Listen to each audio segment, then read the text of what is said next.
শুক্রবারে যে আমল পৌঁছানো হয় মহানবী সাল্লাল্লাহু আলাইহি সাল্লামের কাছে। জুম্মার দিন মুসলমানদের জন্য বিশেষ মর্যাদা ও ফজিলতের দিন।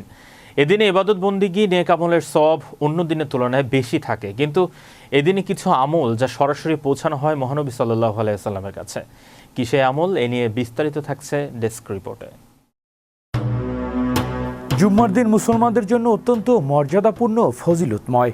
এদিনে ইবাদতের গুরুত্ব অন্য দিনের তুলনায় বেশি।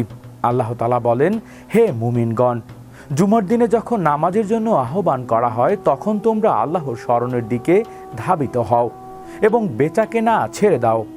হযরত মুহাম্মদ সাল্লাল্লাহু আলাইহি সাল্লাম জুম্মার দিনে বিশেষ একটি আমল বেশি বেশি করতেন, তা হলো তার উপর দরুদ পাঠ করা। রাসূলুল্লাহ সাল্লাল্লাহু আলাইহি সাল্লাম বলেছেন, তোমরা জুমার দিন আমার উপর বেশি বেশি দারুদ পাঠ করো, কেননা তোমাদের পাঠকৃত দারুদ আমার সামনে পেশ করা হয়। দারুদ পাঠের ফজিলত সম্পর্কে আল্লাহ বলেন, নিশ্চয়ই আল্লাহ তার ফেরেশতাদের নবীর প্রতি দারুদ পাঠ করেন। হে মুমিনগণ, তোমরাও তার প্রতি দারুদ ও সালাম পাঠ করো। প্রচলিত কয়েকটি দরুদের মধ্যে রয়েছে আল্লাহুম্মা সাল্লি আলা মুহাম্মদ এবং আল্লাহুম্মা সাল্লি আলা মুহাম্মাদিন ওয়ালা ওলি মুহাম্মদ। এসব দুরুদের অর্থ হলো, হে আল্লাহ, আপনি নবী মুহাম্মদ সাল্লাল্লাহু আলাইহি সাল্লাম ও তার পরিবার পরিজনের উপর রহমত ও বরকত বর্ষণ করুন।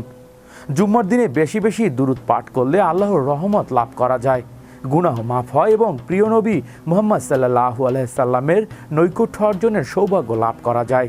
তাই জুমার দিনে ইবাদত, দোয়া ও দুরুদে সমৃদ্ধ করা প্রতিটি মুসলমানের জন্য গুরুত্বপূর্ণ। হৃদয় আশিস, বিশ্ব বাংলা 24 নিউজ ডেস্ক।